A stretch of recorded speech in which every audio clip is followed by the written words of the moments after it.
Aleluia, te damos, Senhor. Santo, santo, santo tu és. Aleluia, aleluia. Glórias a ti. Irmãos, a paz do Senhor Jesus.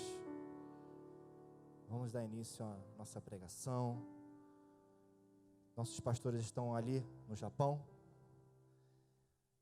Ontem conseguimos ver um pouco pelo Periscope um culto. Parece que à noite também teve, eu acabei não vendo.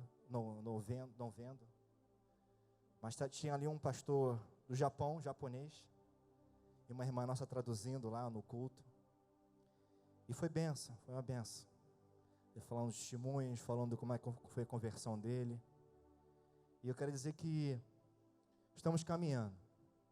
Uma igreja que caminha. O pastor Jonas e a pastora Nária foram para o Japão junto com o pastor Edson e a pastora Márcia, que são lá da igreja da Barra.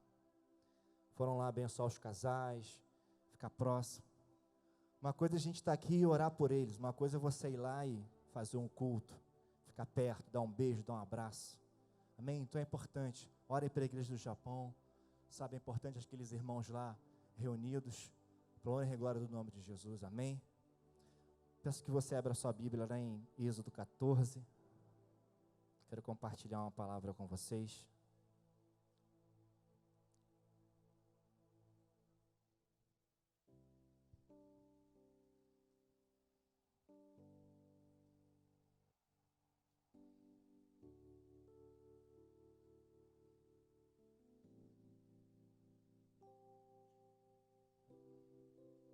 Essa semana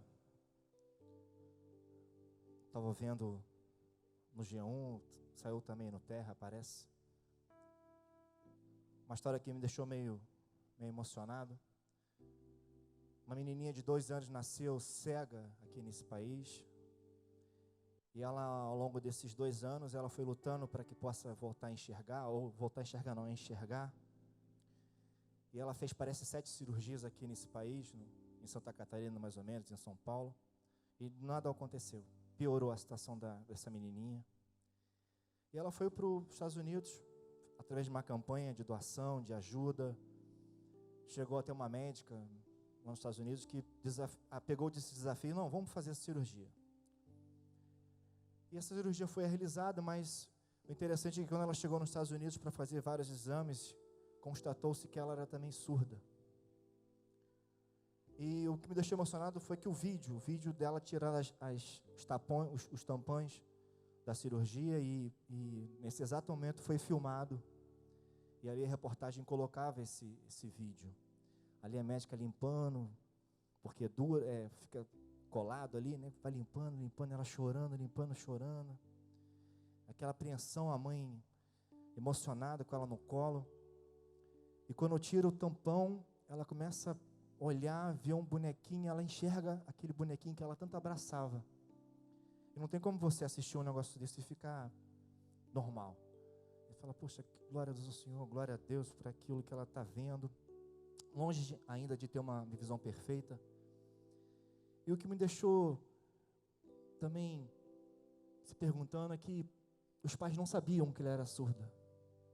E a reportagem dizia que durante esses 2 anos eles priorizaram o tratamento da visão, para que possa enxergar, e foi adiando os outros exames no ouvido. E que aquilo aí me chocou um pouco. Eu falei assim: pô, que interessante isso. Porque justamente quando a gente tem um problema, a gente foca naquele problema e esquece dos outros. A gente foca naquilo, aquele problema é até insolúvel, né? E realmente deixa os outros problemas, deixa as outras situações.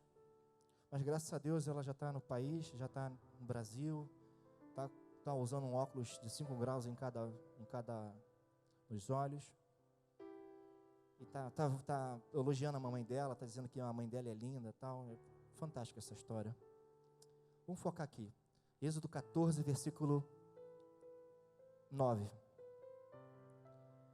Perseguiram os egípcios todos os cavalos e os carros de Faraó, e os seus cavalarianos e o seu exército, e os alcançaram acampados junto ao mar, perto de Iairote, de fronte a Baal-Zephon. E chegando o faraó, filhos de Israel, levantando os olhos, e eis que os egípcios vinham atrás deles, e temeram muito. Então os filhos de Israel clamaram ao Senhor, disseram: Moisés, será que por não haver sepulcros no Egito que nos tiraste de lá, para que morramos neste deserto? Por que nos trataste assim? Fazei-nos sair do Egito. Versículo 12. Não é isto que dissemos no Egito? Deixai-nos para servirmos os egípcios, pois melhor nos fora servir aos egípcios que morremos no deserto. Versículo 13. Moisés, respondeu ao povo: não temais, aqueitai-vos, vede o livramento do Senhor que hoje vos fará. Porque os egípcios que hoje vedes, nunca mais tornareis a ver. Nunca mais tornareis a ver. Me pergunta, esse texto da palavra, ela me choca muito, porque imagine um homem de 80 anos, mais ou menos, é o que Moisés tinha nessa época, os estudiosos dizem mais ou menos 40, que ele saiu do Egito, depois foi 40 no deserto, se casou, depois ele volta, então mais ou menos 80 anos. E por volta de mais ou menos 2 milhões de pessoas, porque 600 homens, só homens tinham 600 mil homens. Aí você conta mais mulheres, senhoras, mais ou menos crianças, 2 milhões de pessoas no ouvido de Moisés dizendo: e agora, Moisés? Foi assim que foi dito? É dessa forma? Não tinha cova lá no Egito? Moisés olha aquilo. Ele manda uma palavra para o povo. E o interessante é que o povo, ele costuma enxergar aquilo que é o óbvio, mas não enxerga aquilo que Deus faz. Assim somos nós.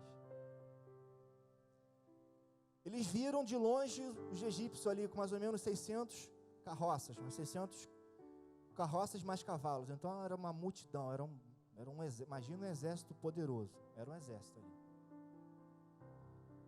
Só que eles não enxergaram uma coisa. Passaram por 10 pragas sem nada acontecer com eles.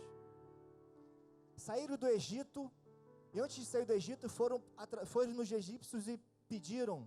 Eles deram ouro, prata, roupas, saíram carregados.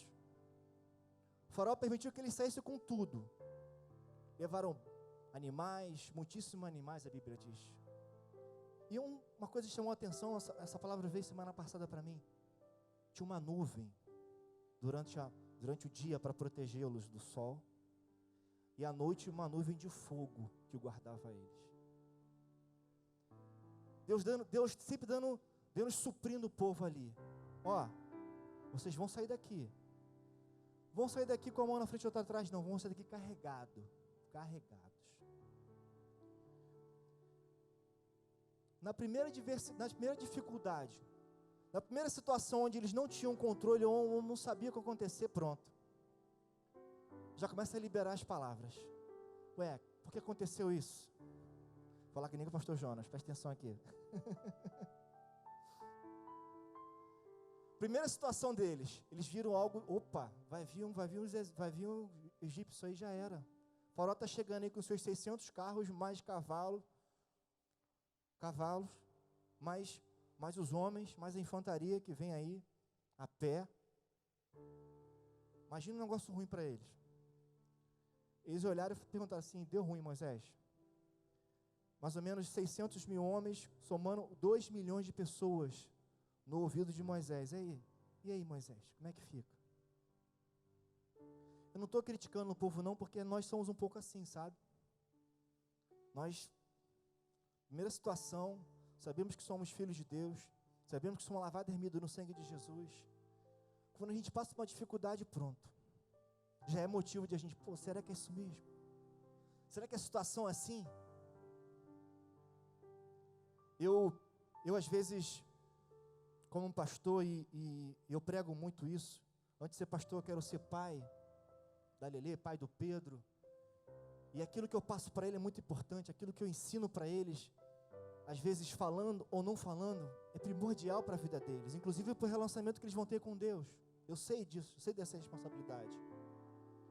E por muitas vezes, permitir que a minha cegueira Permite que a cegueira espiritual tome conta de mim. Eu chego em casa às vezes, não daquilo que eu deveria chegar, não da forma que eu deveria chegar, não da forma sabendo que Deus está à noite com o seu fogo me protegendo, que durante o dia eu tenho a nuvem dele sobre a minha vida, eu tenho uma palavra dele que eu serei restituído, tudo aquilo que foi roubado, eu tenho uma ordem para caminhar, porque assim Deus nos fez. E às vezes eu chego em casa e começo a não ser aquilo que meu filho gostaria de que eu seja, que fosse. E uma frase dele chama muito a minha atenção. Ele fala assim para Fernanda: mamãe, papai está nervoso, né? E eu paro e falo: meu Deus, o que eu estou fazendo? Eu sou um israelita reclamando aqui da vida. E muitas vezes deixamos de enxergar aquilo que Deus faz conosco. Irmãos, Deus deu a nuvem para o povo e deu a nuvem de fogo sem eles pedirem. Estavam caminhando. Eu procurei meu Deus, será que o povo clamou pela essa nuvem? Eles não clamaram pela nuvem. Olha, Deus deu para eles no deserto. E mesmo assim, eles enxergaram a dificuldade, enxergaram o problema, enxergaram aquilo que não tinha solução. Na frente tinha um mar, atrás tinha Faraó com seus 600 cavalos. Como é que ficaria isso? Irmãos, o povo de Deus tem uma promessa de caminhar nessa terra, sendo feliz, uma vida em abundância. Repete comigo: vida em abundância. Vida em abundância, irmãos. Com que sonha isso? O povo de Deus esquece que quando Deus manda para um deserto, e tem uma nuvem que vem durante o dia, e uma nuvem de fogo para aquecer a noite, guiando ele. Sabe, precisamos cada vez mais entender isso, e invocar isso para Deus. Você continuar, o versículo 13, Moisés fala, e o versículo 14 fala assim: o Senhor pelejará por vós, e vós vos calareis. Disse o Senhor a Moisés: por que clamas a mim? Diz aos filhos de Israel que marchem. E tu, levanta a tua vara, estende a tua mão sobre o mar, divide-o, para que os filhos de Israel passem pelo meio do mar em seco. Vocês entenderam aqui o recado de Deus? Algo que bem diferente, né?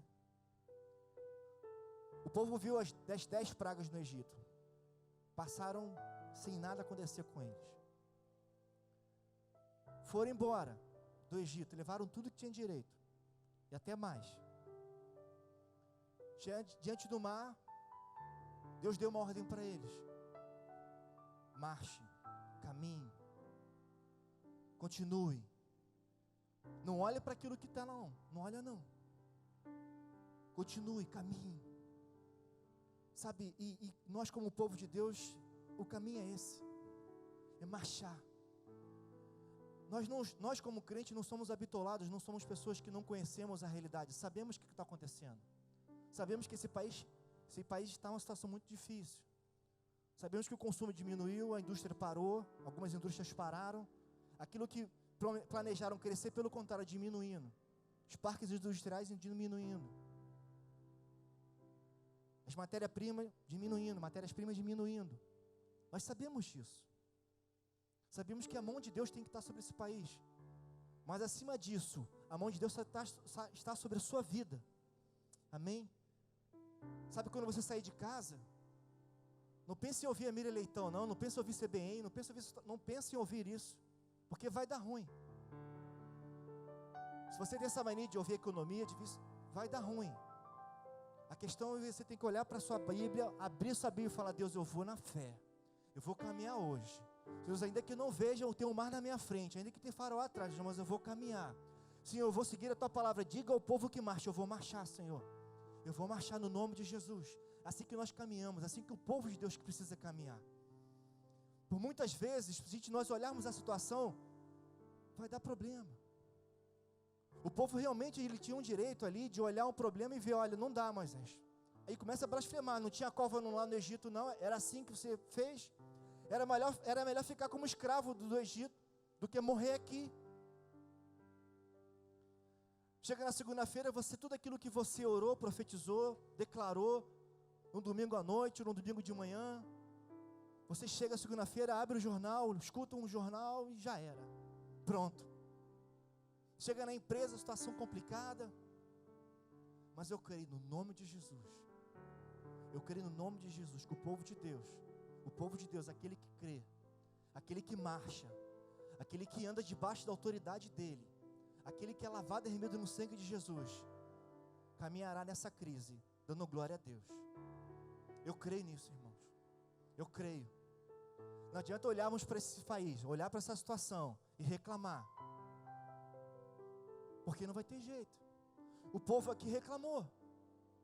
O povo ali enxergou só a dificuldade. O interessante é que o versículo, ele fala que vede. Versículo de 10, ele fala que, chegando o faraó, os filhos de Israel levantaram os olhos. Eis que os egípcios vinham atrás deles. Levantaram os olhos, viram. Meu Deus. Um povo que recentemente tinha acabado de passar pela Páscoa. A Páscoa, todos nós sabemos, é a ressurreição, é a cruz. Ali o cordeiro, eles se reuniram em famílias e comeram o cordeiro todo. Passaram o sangue daquele cordeiro nos umbrais da porta. E aquela casa ficou livre de qualquer situação, de qualquer morte. Foi a última praga, a praga dos primogênitos. E ali os egípcios ficaram medrosos com relação ao povo de Israel. Não, leva, pode ir embora, leva. A Bíblia, que se você ler um pouco com mais detalhes, você parece que eles enxotaram o povo. Não, vai embora, toma. Olha, nós queremos ouro, prata. Não, toma ouro, toma prata. Nós queremos roupa, toma roupa. Vai embora. Porque eles viram o poder de Deus. Eles viram como aquele povo não pode, não dava. O Deus dele era poderoso. Nosso Deus é poderoso. Você sabe que por nós não enxergarmos o tamanho do nosso Deus, não enxergarmos o nosso Deus, a nossa fé se abala. Por não enxergarmos a situação sendo concretizada, não enxergarmos o amanhã, por não enxergarmos isso, perdemos a fé. Começamos a proferir palavras como foi o povo de Israel aqui. Olha, não tinha cova lá não? Tinha que ser aqui mesmo, perto da praia? Era melhor ser escravo, ó. Ou seja, sem fé. Mas como eu disse, um povo que experimentou as 10 pragas e passou sem nada. Um povo que onde ele colocou no deserto, falou, olha, vou colocar uma nuvem, colocou uma nuvem ali. Não tinham direito. Já na primeira dificuldade começar a blasfemar, sabe? E isso poderia sermos nós hoje em dia. Como eu falei naquela mãe, ela focou o problema da filhinha dela, sabe? Esqueceu que a filhinha também era surda, olha, quase surda. E a reportagem dizia um negócio bem interessante. Ela falou assim, a mãe dessa menina fala assim, nós sabíamos que ela tinha uma dificuldade, mas nós priorizamos o tratamento da visão dela e deixamos de lado os exames no ouvido. E durante 2 anos ela não ouvia direito, não ouvia nada. E depois dessa cirurgia, ela está ouvindo até seta de carro. Que interessante, muito legal isso. Mas é mais ou menos o que acontece conosco, sabe?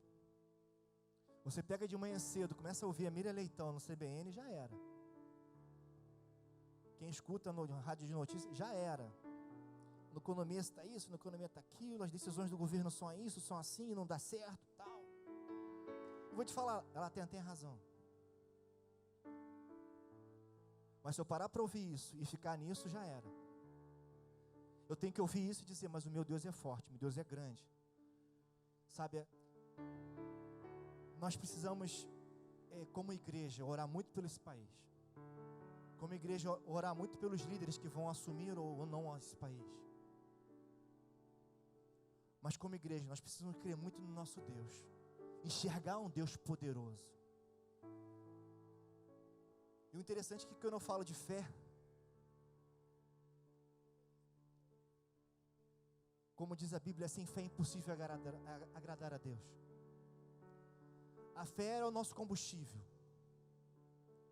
E justamente o diabo, o inimigo, nosso adversário, ele quer justamente minar isso, minar a nossa fé, minar a nossa esperança. Sabe, subir essa rampa aqui como se fosse mais um culto. Mais um culto, quarta-feira, mais um culto domingo, talvez uma ceia, algo diferente, né? Primeiro domingo do mês tem ceia. Você que não abre mão disso, vai ser legal, vou cear, vou tomar um suco de uva, vou comer um pão, tá tudo certo. Mas não. Hoje é o culto, hoje é o dia que eu me levanto, hoje é o dia que eu levanto as minhas mãos e enxergo um Deus poderoso, um Deus que nunca perdeu uma batalha, um Deus vencedor, sabe, um Deus que guia um povo sem ele pedir. Irmãos, vê na minha Bíblia aqui, na minha Bíblia não tem, onde o povo pediu a nuvem? Pastor, coisa boba, que detalhe importantíssimo. Sabe o que Deus estava mostrando aqui? Que Ele é Pai, Ele é o Pai daquele povo, Ele guarda. Não, meus filhos não vão passar por aquele calor não, vou botar uma nuvem ali, e à noite, vou botar um fogo para aquecê-los. Isso é a proteção de Pai. Pessoas que eram escravas, começaram a conhecer um Deus maravilhoso, um Deus que supre cada necessidade. E como eu falei, a fé, você precisa entender da fé, acreditar, crer, sabe, subir nessa rampa, acreditar que a sua vida será transformada por Deus. Eu lembro que ao longo dos primeiros cultos da nossa igreja, eu vim de um lugar muito complicado, um lugar onde para chegar a Deus, você tinha que fazer muitas coisas para chegar até Deus. E quando você deixava de fazer essas coisas, me ensinavam que você não tinha acesso a Deus. Então você chegava na igreja já derrotado já. Se você tinha vacilado errado, chegasse na igreja, pronto. Tinha que ficar uns 4 cultos assistindo ali o louvor e a pregação, para poder pedir alguma coisa para Deus. Deus estava muito longe de você, muito longe. Quando caiu a ficha que Deus era Deus Pai na minha vida, irmão, você não tem noção. Eu ia para Copacabana, eu ia para Barra, eu ia sair, assim, fazia faculdade à noite na ilha, em Niterói, pegava o ônibus, voltava e tal, porque eu queria mais de Deus, eu queria ver Deus, eu queria ter mais sede de Deus, sabe? Porque eu entendi que eu era filho dele e eu tinha direito. E dependendo dos pensamentos que eu tinha, dos pecados que eu tinha cometido, Deus Pai estava ali, guardando, suprindo cada necessidade minha. Por imaginar que às vezes o nosso Deus não está olhando para nós, olhar para nossas vidas, por imaginar isso, muitas vezes deixamos de vivenciar aquilo que Deus quer que vivenciamos na nossa vida, por achar que não merecemos, por achar que para chegar até Deus eu tenho que fazer isso, isso e aquilo, de simplesmente levantar sua mão e dizer, eu sou filho de Deus amado, lavado e remido no sangue dele, tendo direito a acesso a tudo que Deus fez, é para mim. Tudo que Deus fez, todas essas promessas que Deus colocou na cruz, ali, é para mim. É para que quando chegasse um dia, vivesse num país, no Brasil, onde uma crise política, uma crise econômica vivenciasse, acontecesse, eu levantasse minha mão e dizer, eu não vou vivenciar isso, eu não vou passar por isso, eu vou viver incolume isso, vou passar longe disso, porque eu tenho um Deus poderoso, um Deus maravilhoso, ainda que eu não veja as circunstâncias acontecerem, mas o meu Deus está trabalhando porque eu sou filho dele. Ele é meu Pai. O nosso problema é não enxergar, e pelo contrário, enxergar só o problema. Será que o povo não podia dizer, peraí, o faraó está lá, mas ele não entendeu ainda, 10 pragas na cabeça dele, não ajudou, não adiantou? Peraí, tem uma nuvem aqui de fogo, tem uma nuvem aqui sobre a minha cabeça, alguma coisa vai acontecer, não é possível. Moisés, vamos adorar a Deus aqui, que as coisas vão acontecer. Eu creio que Deus não falou assim, Moisés, Manda o povo lá marchar, tá? Moisés, me faz um favor, Moisés. Não. Eu vejo um Deus poderoso, mas não é um Deus zangado, mas um Deus poderoso, sabe? Moisés, olha só.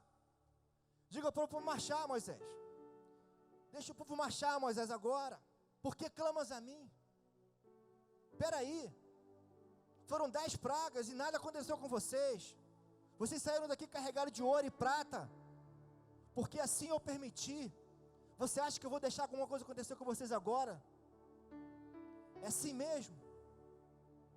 Sabe como um pai às vezes que tem que chegar junto, eu volto e meia, chega, ó, ele, Pedro, ó, enquadra aí.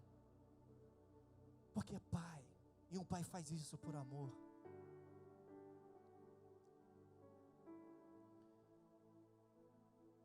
Fazendo um paralelo sobre a cegueira.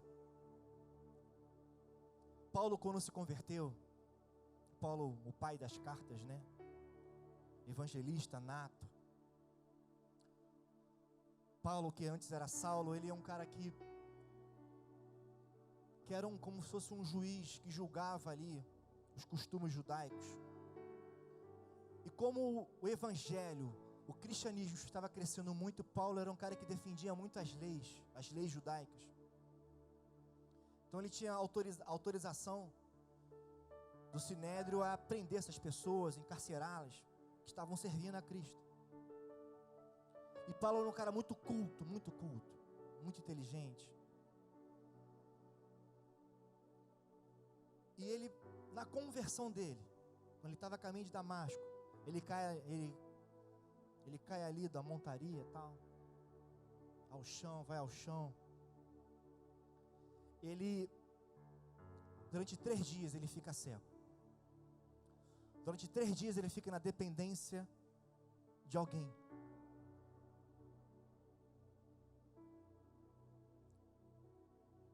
E na minha opinião, Deus estava ensinando ele alguma coisa. Paulo, eu vou te ensinar a ser dependente de mim. Paulo, você é um cara muito bom, muito inteligente, mas tem uma coisa que você precisa aprender ainda. Primeiro, eu sou teu Deus. Eu sou Jesus a quem você persegue. E segundo, vou mudar até seu nome. Nós temos 2 formas aqui: a cegueira de não enxergar o poder de Deus, de não ver Deus, de não ver o agir de Deus, e a cegueira quando Deus faz para enxergarmos a Deus. Paulo ficou cego para que ele possa enxergar a Deus, para que ele possa ser dependente dele, de Jesus. Nem precisa dizer se deu certo, né? Não preciso dizer se deu certo isso. Esse tratamento individual que Deus fez com ele, que Jesus fez com ele. O grande escritor das cartas, a quem prega sobre a graça de Deus, muitas vezes precisamos, primeiro, enxergar Deus. E se você acha que é muito capaz, se você acha que você não precisa nada disso, Deus precisa te cegar para que você possa ser dependente dele. Muitas vezes, durante a nossa caminhada, às vezes a gente fica meio que nessa situação, às vezes não enxergando a vontade de Deus, ou às vezes a gente está muito certo, muito convicto daquilo que a gente quer, e passamos por algumas situações para enxergar: opa, Deus quer que eu aprenda alguma coisa sobre Ele, Deus quer que eu fique perto dEle, Deus quer que eu entenda dEle cada vez mais. Durante o Evangelho, Jesus ele sempre foi ensinando essa dependência a Ele. Se você pegar tudo aquilo que os discípulos faziam com Jesus, tudo aquilo que Jesus fazia com os discípulos, Jesus pegava os discípulos, colocavam ele diante de uma situação, colocaram diante do mar, colocaram diante de uma cura. Às vezes Jesus separava 3 ali para ensinar.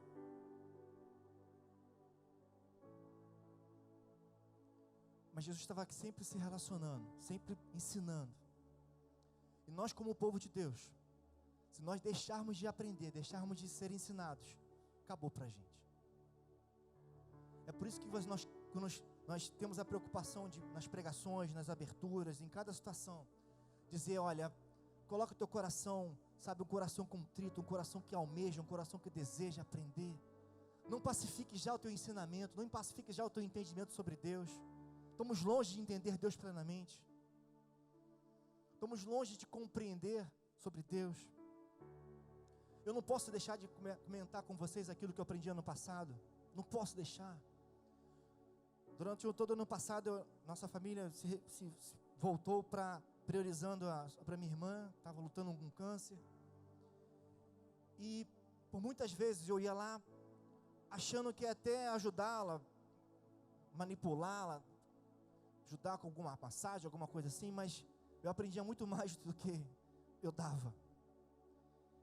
E ali eu vi uma pessoa que estava sabendo que estava morrendo, sabendo que o negócio não estava muito legal, mas não perdendo a sua fé.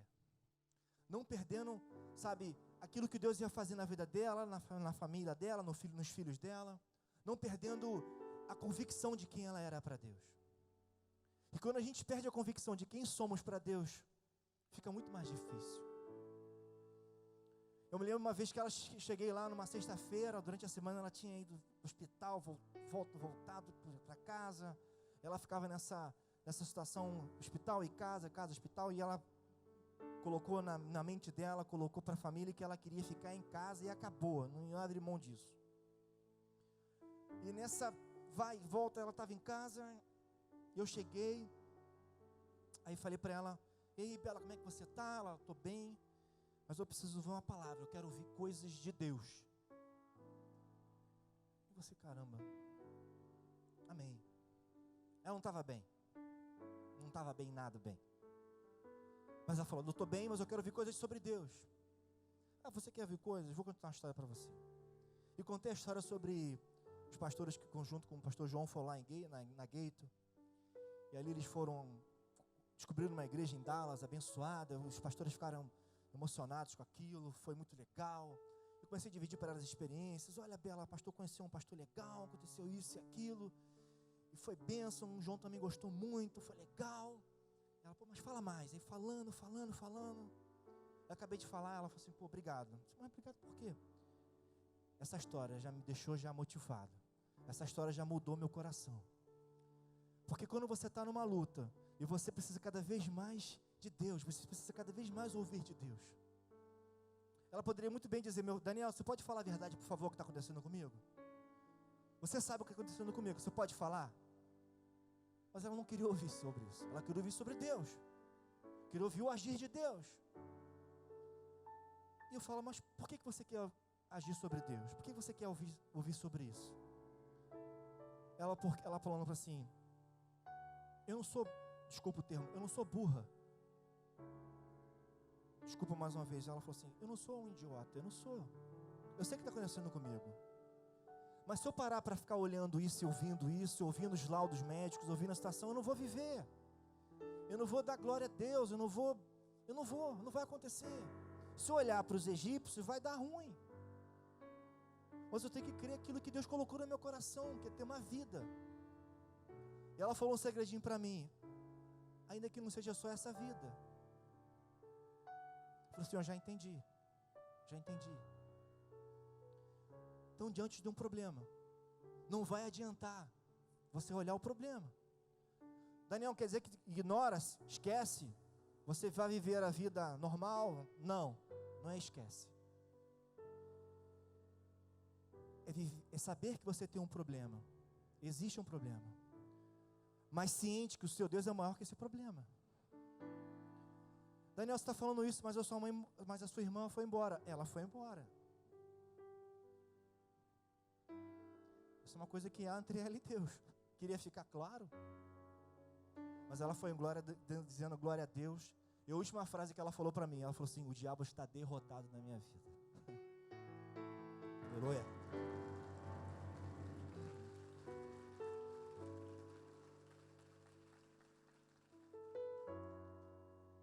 Abre lá em Romanos para você. Em Romanos, por favor.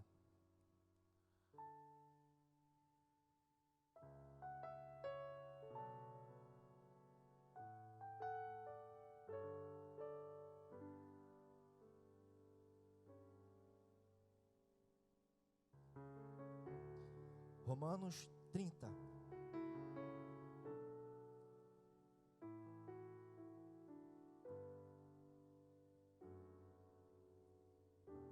Romanos, capítulo 8, versículo 31. Desculpa. Não tem Romanos 30. Romanos 8, versículo 31.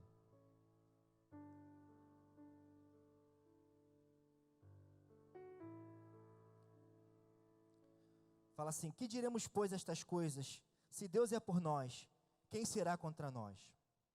Aquele que nem mesmo o seu próprio filho poupou, antes entregou por todos nós, como nos dará também ele todas as coisas? Quem tentará acusação contra os escolhidos de Deus? É Deus que justifica. Quem os condena, pois Cristo quem morreu, antes que ressuscitou dentre os mortos, o qual está à direita de Deus, também intercede por nós. Versículo 35. Quem nos separará do amor de Cristo? A tribulação, a angústia, ou a perseguição, ou a fome, ou a nudez, ou o perigo, ou a espada, como está escrito: por amor de ti somos entregues à morte todo dia. Somos reputados como ovelhas para o matadouro, mas em todas as coisas somos mais que vencedores por aquele que nos amou. Porque está certo de que nem a morte, nem a vida, nem os anjos, nem os principados, nem as potestades, nem o presente, nem o porvir, nem a altura, nem a profundidade, nem alguma coisa, nem criatura, nos poderá separar do amor de Deus que está em Cristo Jesus, o nosso Senhor. Irmão, sai de casa declarando isso na sua vida, sabe? Quem separará do amor de Deus? Nem a altura, nem a profundidade, nem coisa criatura, nem coisa alguma separará do amor de Deus sobre a sua vida, irmãos. Ali era um povo de Israel ainda, era um povo para chegar até os seus dias de hoje. E para você levantar, sair de casa e dizer: Deus, nada me separará do teu amor. Nem o pecado, nem a morte separará do seu amor que você tem por Deus. Irmãos, crer nesse amor, crer nessa obra de cruz. Pastor, você não sabe como é que é a minha vida, você não sabe o que eu fiz. Eu nem sei, nem quero saber o que você fez. Eu, como filho seu, como irmão seu, estou aqui para te dizer: irmão, Deus te ama. Deus é teu pai. Existe um Jesus que morreu por amor a ti, por amor da sua vida, para que você tivesse uma vida em abundância. Sabe, não é uma vida triste, não é uma vida de derrotado, não é uma vida que, e agora? Lá tem um egípcio, tem um mar vermelho na frente, como é que vai ser? Não, não é essa vida. É uma vida de pessoas que colocam a mão para frente, colocam a cabeça para frente, sabe? Declarando. Eu fico imaginando Moisés igual um maluco na frente do mar ali, 2 milhões de pessoas atrás dele, ele pega a vara, e o mar se abrindo. Irmão, é o poder de Deus. Deus fez isso para um povo que acabou de dizer: Deus, não tinha calva lá no céu, não.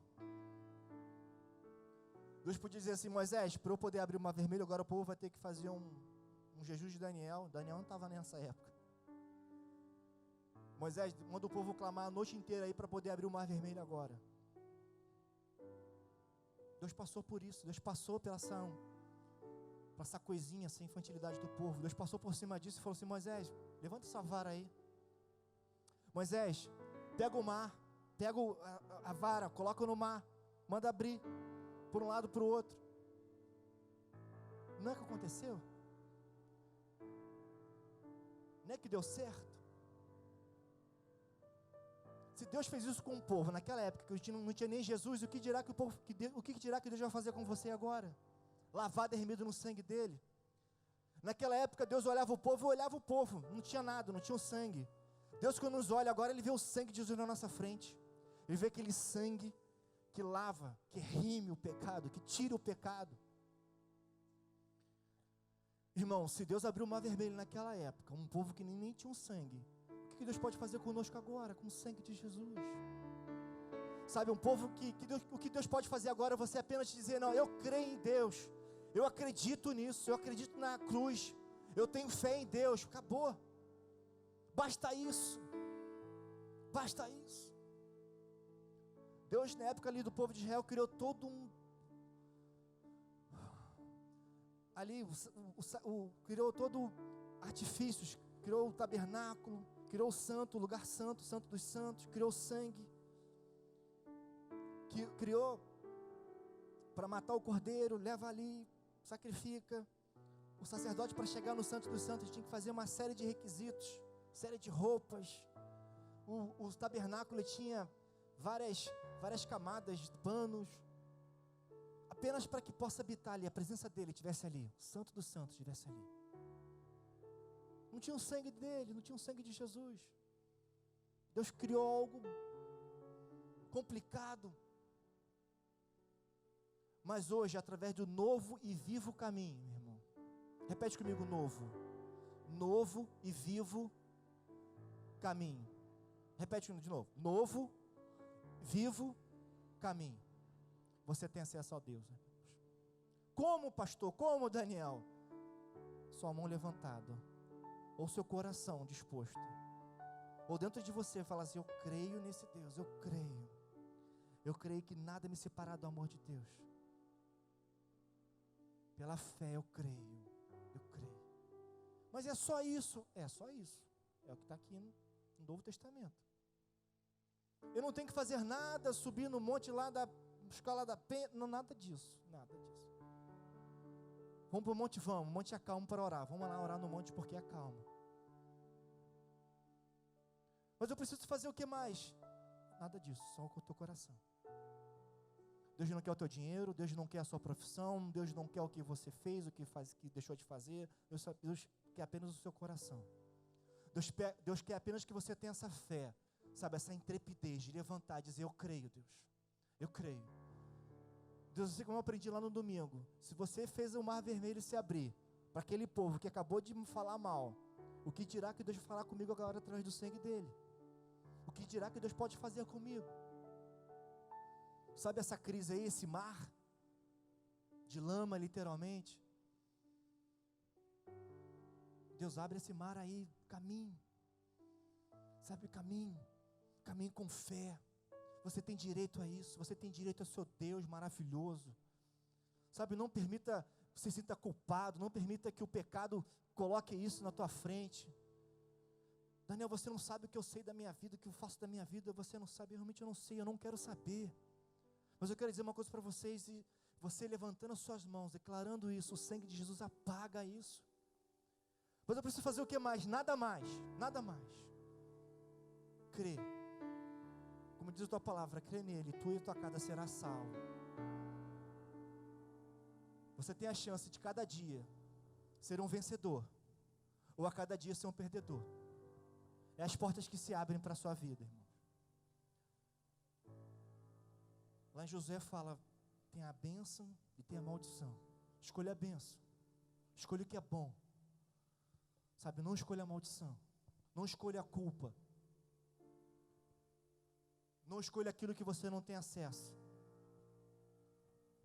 Quando eu descobri que você sendo lavado e remido no sangue de Jesus, que nada te separa do amor de Deus, que nada pode separar do seu amor que você tem por Deus, meu irmão, nossa vida começou a fluir. Comecei a entender cada vez mais Deus. E quando eu esqueço disso, eu tenho que parar para, peraí, Romanos 8 diz que nada me separa do amor de Deus.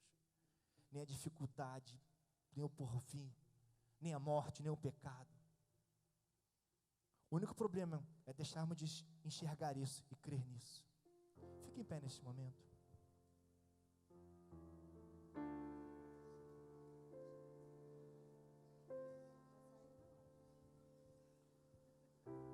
Primeira Pedro 2,9 fala assim: vós sois geração eleita, sacerdócio real, a nação santa, povo adquirido, para que anuncieis as grandezas daquele que vos chamou das trevas para a maravilhosa luz. Vós sois geração eleita, sacerdócio real, nação santa. Quem fala isso foi um apóstolo Pedro, um homem que caminhou com Jesus durante 3 anos. E no final de 3 anos, Jesus fala assim: Pedro, o diabo quer pegar você. mas eu já intercedi ao Pai. Depois dos 3 anos, esse mesmo Pedro nega Jesus, nega ter andado com ele. E durante essa caminhada, essa negativa, Jesus ressuscita, volta e fala com ele. Você começa a ver a transformação de Pedro, quando Jesus começa: Pedro, tu me amas, Pedro, tu me amas. E você começa a ver um Pedro sem medo, sem nada, sabe, nada na frente dele. Um Pedro que chega diante ali de Pentecoste e começa a clamar, começa a orar, começa a pregar. E as pessoas vindo maravilhosas, olhando aquele rapaz que era aquele pescador, que era iletrado, inculto, profetizando, declarando, profetizando Joel. A vida dele modificou, irmãos. E olha que interessante, a vida dele só modificou depois que ele teve o confronto. Foi muito bom ele ter andado com Jesus, ele viu as coisas, ele viu os milagres, mas quando ele teve o confronto da vida dele ali, de enxergar quem ele era para Deus, quem ele era para Jesus, quem ele era, o pastor que seria para Deus, para Jesus. E você começa a ler as cartas dele, um cara que começa a falar de Jesus, de amor dele, um cara que ensina a ser evangélico. As cartas de Pedro ensinam você a ser um crente, tendo amor ao próximo, tendo respeito às autoridades. Chega em casa, começa a ler as epístolas de Pedro, as cartas de Pedro. Feche os seus olhos nesse momento. E disse o Senhor a Moisés: por que clamas a mim? Diz aos filhos de Israel que marchem. Você tem a opção hoje de sair do seu lugar e vir até aqui, mas não venha para ser mais uma oração, mais alguma coisa. Venha com o propósito de marchar, venha com o propósito de abrir o mar na sua frente.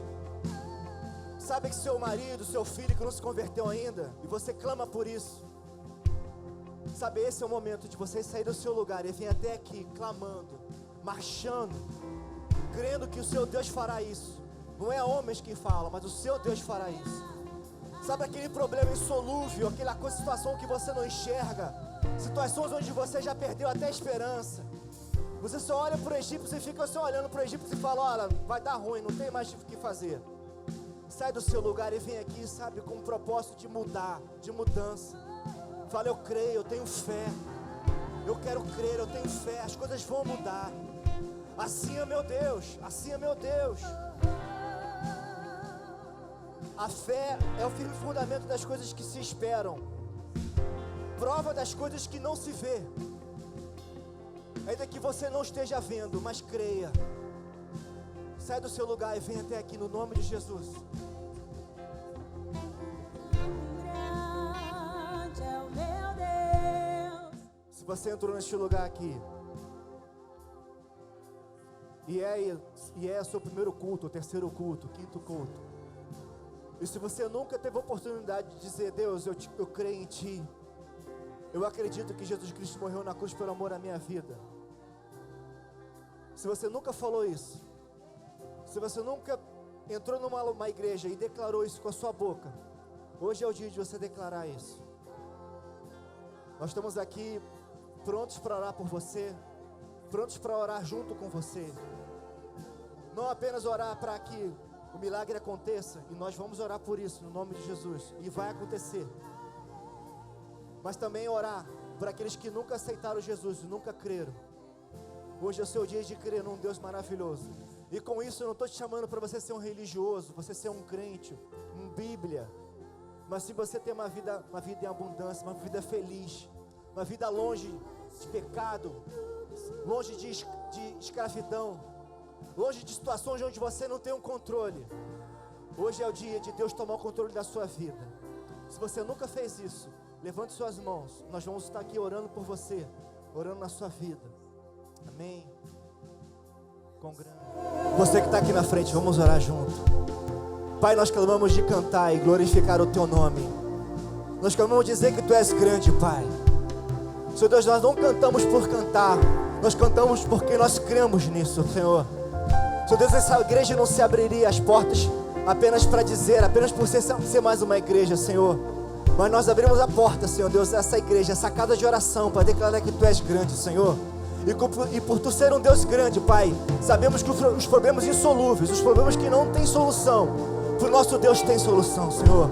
Sabemos que conversões, Senhor Deus, de marido, de esposa, de filhos, Senhor Deus, sabemos que aos olhos humanos são difíceis, Senhor Deus, mas pelo Teu Deus, nosso Deus que é grande, será possível no nome de Jesus. Senhor, colocamos aqui as famílias diante de Ti, colocamos problemas, Senhor Deus, na economia, colocamos problemas na casa, Senhor Deus, na vida secular. No nome de Jesus, toma a frente do Teu povo. Senhor, mas mais importante que isso, que o Teu povo possa crer que existe um Deus poderoso, um Deus grande, Senhor. Esse Deus que não abrimos mão de servir, de cantar, de glorificar, Pai. Esse Deus que servimos, a Deus, esse Deus que cremos. Senhor, por isso eu te peço, abençoe o Teu povo, que o Teu povo possa crer, Pai, no nome de Jesus, nesse Deus poderoso. Não apenas de ouvir falar, mas de experimentar, Pai, de experimentar. Essa é a nossa oração, Senhor, essa é a oração no nome de Jesus. No nome de Jesus. Amém. Você que entrou aqui pela primeira vez,